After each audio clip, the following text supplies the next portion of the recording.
They say the truth hurts, so you about to feel pain, and I gotta do work. God said I gotta do work, cause it's off with the name, savage truth. The savage truth, it's the savage truth, the savage truth. Welcome to the Savage Truth. This is Pastor Roy Dockery, and thank you for joining us for another podcast, video, conversation, just to talk. Let's come together as a family and have a conversation about some things on today. So, shout out real quick to the Patreon community, the Discord family. If you're not in the Discord, please join the Discord. It is free, right? It costs you nothing. Maybe another app, maybe some data on your cell phone. You got like 12 apps that you don't need to use anyway. You know what I mean? Like, you ain't ordered Domino's pizza. You ain't took a flight in a couple months. Go ahead, pull that American Airlines off, and you can re-download it the next time you go on vacation. So free up some space, get the Discord app, join the Savage Truth community on Discord, and come and connect with the family. We have some great conversations in there, a lot of places to connect, to get to learn, to get to learn, grow with one another. So real quick, I want to talk about a topic of discussion that came up with one of my mentees, my little sister Maya. And she had brought up something that I thought was an interesting dynamic that I wound up having another discussion with one of the heads from RAND, which is an American think tank. And I went to this, I went to the Impact Guild meeting, which is an organization I'm a part of. That's like all of these researchers and doctors and philosophers and anthropologists, right, that are talking about trying to use content creation and all of this other stuff to make a positive social impact. And I hear all of these people who are thinkers, right, just thinking and thinking and thinking. They think for a living. They write papers about thinking. They write dissertations. They got PhDs.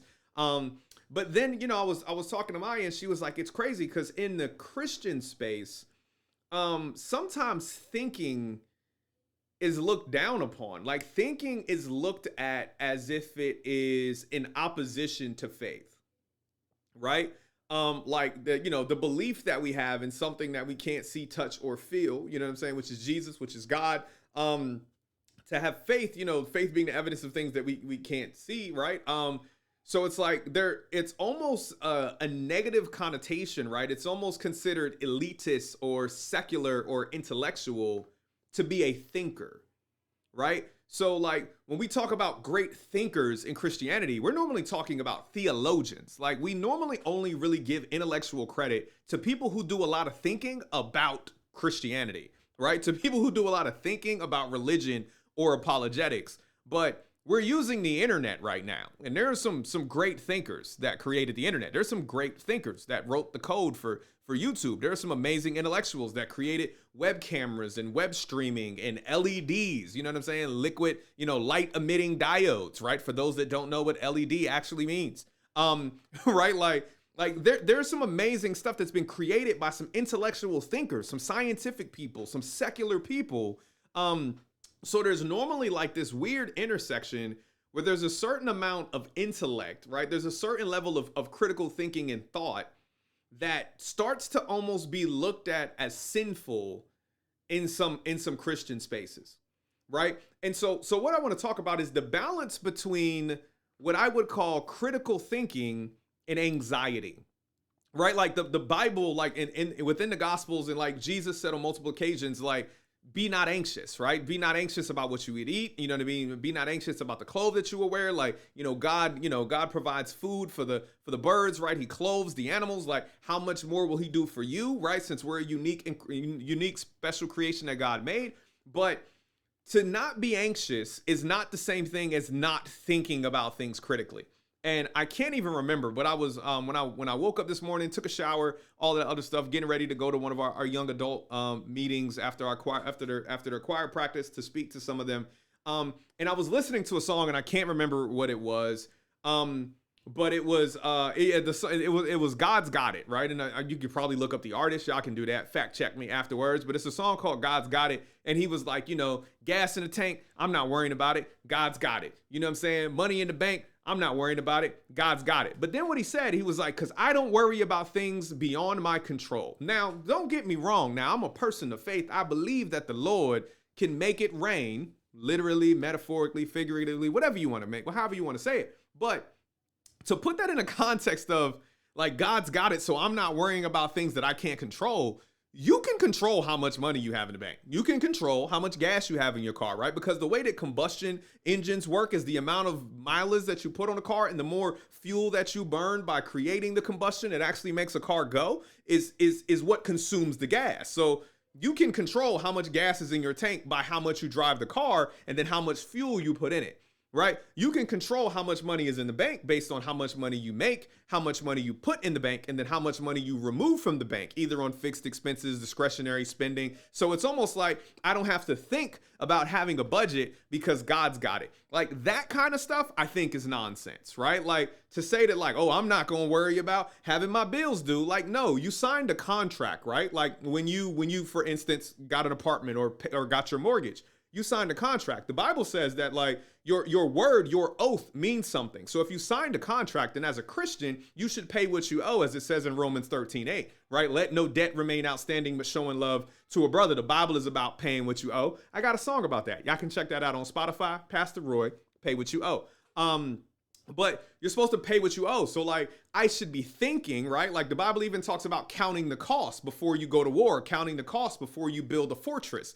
Like we're supposed to know. So the Bible is not against thinking, right? It's not against thinking through things. Like God gave Noah very specific instructions. Like God gave the kings of Israel very specific instructions on building his temple, right? Like God has been specific. So it's not like he doesn't have a thought process and he's not methodical in the way that he organizes things, and we're just all willy-nilly supposed to fall into whatever happens because we have faith. Like, no, like I have faith, but I also have a budget. You know what I'm saying? Like I have faith, but I watch my gas gauge and make sure I got money in the bank if I'm trying to go somewhere because I know how many miles my vehicles get, right? Like this is basic math, right? People didn't create math. God created math, right? Even though he got a different math, because with God, 1 + 1 + 1 is 1, not 3, but y'all figure that out later. You know what I'm saying? That's past, the quantum physics and and the whole quadratics of calculus. But the reality is that like we've gotten to the point to where thinking about something critically is being criticized in some faith-based positions as being anxious. And then people are getting hit with like, oh, well, you're thinking too much. Be not anxious. Like, no. Like anxiety is a mental, like physiological, psychological state. Thinking is what God made our brain to do. Like that's how our brain functions. That's not the enemy, right? The fact that you ask questions is how God made you. What was the first thing that humanity did in the garden, right? Like they started questioning their own thoughts, right? We ate of the tree of the knowledge of good and evil, right? Wanting to know differences, wanting to know good, wanting to be like God. Like that is in our human nature. So like we are thinkers and we need to stop demonizing thinking, right? Like this is why a lot of young people, a lot of young adults, a lot of millennials, Gen Zers, even some of the younger Gen Xers, this is why they're not going to church. Right? Because it's just like believe. And I'm like, okay, I can believe and think. I can have faith in a God that I can't see, but still be very well aware of the world that's tangible, that's around me and what that means. Right? And we saw this with the pandemic when you had something invisible come like a virus and then people not apply critical thinking skills and then just let faith and emotion override it. And then it was like, we're not wearing a mask. I'm not getting vaccinated. That's voodoo. That's witchcraft to wear a mask. Like I heard some absolutely ridiculous stuff. And I was wondering like, how do you people manage to tie shoes? Like, how do you not trip out of the, how? Like you trusted science all of this time until right now. But that was because it wasn't critical thinking. Everybody's driving, so let me drive. Do you understand how engines work? Do you understand how brakes work? Do you understand how the lights work on your car, like, or how the electrical system works in your car that's taking, right, that's taking acid from a battery, converting that into energy that runs all the electronics in your car? Like, do you understand your axle and your CB joint? No, you don't understand any of that. Like, most of you don't. The vast majority of people are not mechanics. They don't understand the basic mechanics of a vehicle. Most people are not IT specialists. You don't understand how data is being broken down into tiny packets of binary information and transmitted in milliseconds and seconds across expansive distances, right? Seemingly almost instantaneously. You don't understand that, but you trust it, you use it, and you move on about your business. Right? Because you didn't have a reason to not believe. So you had faith in it, right? And so you had faith in science. You've had faith in technology. You use it. You're flying. You don't understand lift and drag and everything else, but you get on a plane and let somebody take you up in the air in a metal bird that's fighting against physics to stay up there, and then it lands, right?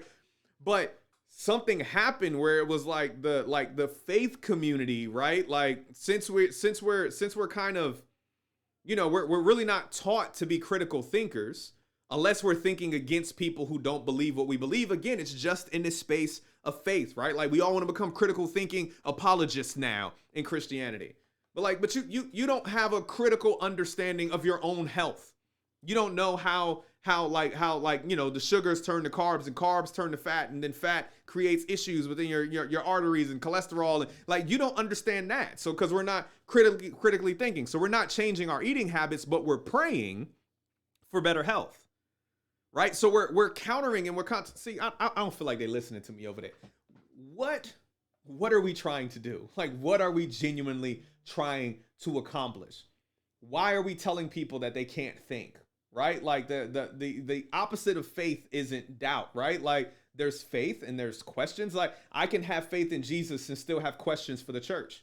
Right, I can have faith in God and still have questions for my pastor. I can have questions on our organizational structure, on our finances, right, on their income, on our budget. Like I can have all of these questions. Like that doesn't change my faith. My faith is in Jesus, who I can't see. I can see you. I can count you. So let me ask some questions about the things that I could see and that I can critically process with the brain that God gave me. God did not intend for me to not use the mind that he gave me, or he wouldn't have given it to me. Humans have this brain for a reason. We've got cognitive abilities for a reason, because God wanted us to understand and to process some of these things that are going on in the world.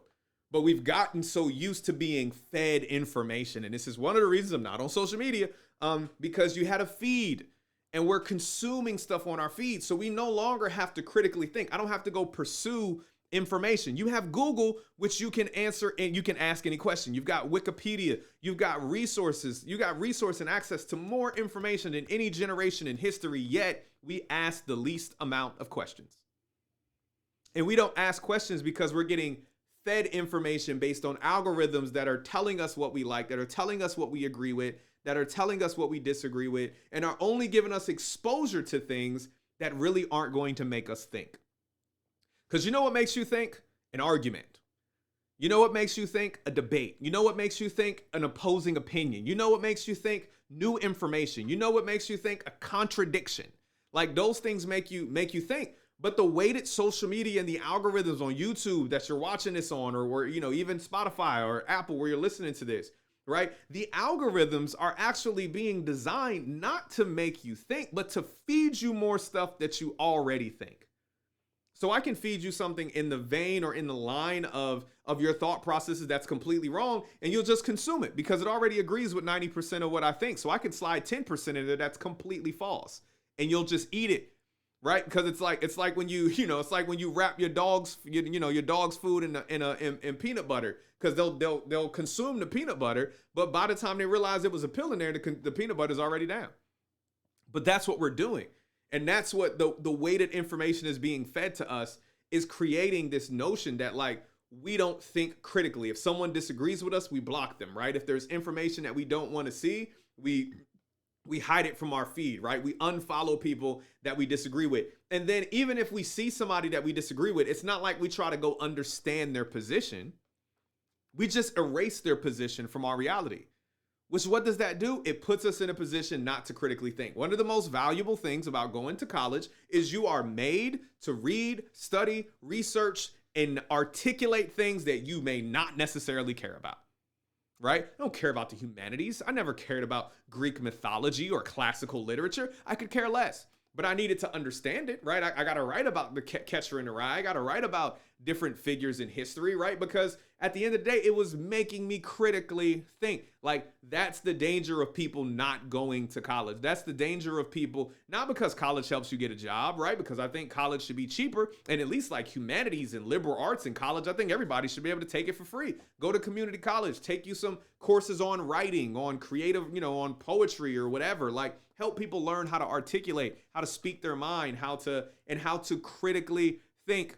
And we just have free classes on critical thinking, because critical thinking, thought, deliberate, intentional thought, like, going through the minutia of the numbers, looking at the studies, looking at NIH, looking at the actual trial data for Pfizer before you make a decision of what kind of drug it is or is not. Like, being informed is not being unfaithful. Being informed is not being anxious. Being informed is what God designed us to do, because he gave us a brain that has the greatest capacity to receive, interpret, and interpolate and organize data. Right? Like, you're depending on your phone. Your phone is still trying to get as quick and as smart as what you already have in your brain, but we're not using it. And we're especially not using it, right? One of the groups most prone to dis and misinformation in America and globally are people of faith, specifically American Christians.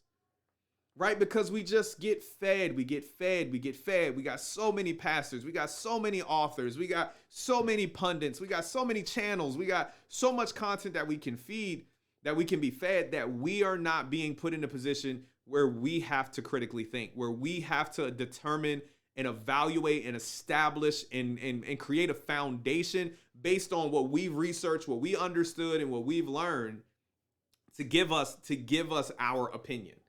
Right? We consume other people's opinions and then we regurgitate them on other folks. So then when other people are critically thinking, when other people are asking questions, when other people are taking in information and processing it and articulating their own opinion, then they're being called sheep. They're being called foolish. They're being called fearful. They're being called ungodly. Because we have questions, because we think. Thinking, critical thinking, is not anxiety. Thinking, asking questions, is not a sin, right?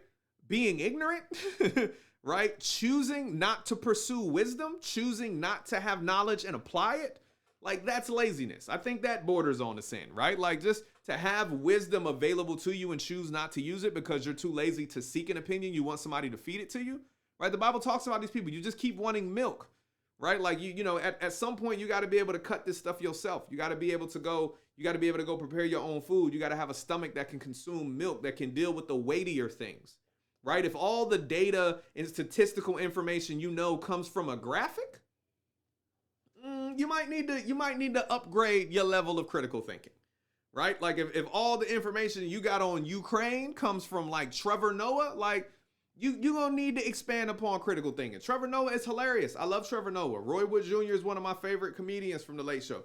But that is not a source of information. That is a source of entertainment. And we've gotten the two confused because they all get fed to us through the same lines. News, memes, opinions, jokes, drama, misinformation, disinformation, bots, Russian trolls, all coming through your timeline, through your feed, through that intravenous connection that you have, right? Through that IV that you got, that's constantly feeding you information from the internet. So every once in a while, disconnect the IV, go ask some questions, go read some articles, cut the feeds off for a second, right? Do some manual scavenging. Go out and do some foraging for organic information. You know what I mean? Like go out and find your own stuff. Find a different news source. Find people who disagree with you that seem reasonable. Find people who are doing research. Find the data and just look at it for yourself. Have your own opinion and don't let anybody convince you that critically thinking, that asking questions, that challenging normalcy, that challenging tradition, that doing anything that is just my mind working in the way that God designed it, don't let them convince you you're doing something wrong. God made you that way. God gave us brains, so we should not be afraid to use it, right? Like some of the greatest scientists to ever exist were Christians, right? Like every achievement that's been made, some of this technology we're using right now was created by people who clearly believed in Jesus. But, if they want to get something transmitted over a wire or through fiber optics, they didn't just pray about it. They used their brain. They did some critical thinking and took the things that God already has in existence, right? And discerned how to convert that into something that we could use because God made us in his image. That's why we can create. So don't forget that. Use critical thinking. Do not have anxiety about using your mind. right? Don't be anxious about the fact that God can provide. Don't be anxious about the fact that God is faithful. Don't be anxious about the fact that God is a provider and that God is a healer. But be a critical thinker. Think about your budget. Think about your finances. Think about your health. Think about your relationships. Think about your spiritual growth. Think about your mental health, right? Like, do you need a therapist? Do you need a psychiatrist? Most people like advocate for Christians not to go to therapy because you think therapists going to ask us questions that make us doubt our faith. If our faith is so weak that a therapist can undo it, it wasn't real to begin with. Sorry. It wasn't real to begin with. So maybe some of y'all need to go get y'all faith claimed so y'all stop claiming to be Christians when you're really not. Because if you can't take a couple questions from a therapist who are going to question when you talk to the man in the sky that you can't see, or the spaghetti monster, then yeah, you probably, you know what I mean? You be spouting apologetics on Facebook and Instagram, but you're scared to talk to a therapist who's a secular therapist because he might ask you some questions about why you feel God actually talks to you, or what do you feel the benefit of praying is. I have a therapist who is not a Christian therapist. Not that I'm saying anything's wrong with that, but my therapist gonna catch this Jesus just like everybody else. So, you know, and I to this point, I haven't had him be like, well, you know, that seems kind of ridiculous. He was like, man, that's a good point. That seems to be working for you. Because it should be evident that you love Jesus. It should be evident that you are a person of faith in the way that you act, the way that you behave, and the fact that you don't have anxiety, even though you have questions. So that's all I got for y'all today. Appreciate your time and your engagement, especially those that stuck through to the end, that endured to the end. I know my podcast, the audio listeners, y'all be riding with me on your way to work. So thank you for joining. That's all I got for y'all today. If you haven't subscribed, please subscribe. You know, like the video, all of this other stuff. Go share it on your social medias. I'm not up there. People might not know who I am, but put it up there if you think it's a good message that somebody else needs to hear. Share it so other people can get the message as well. So appreciate you. Thank you for your support. God bless you. Peace out. They keep asking who I am, I just tell them I'm a Christian. Occupation or description, I just tell them I'm a Christian. Nationality, ethnicity, I tell them I'm a Christian. Keep the hyphens in division.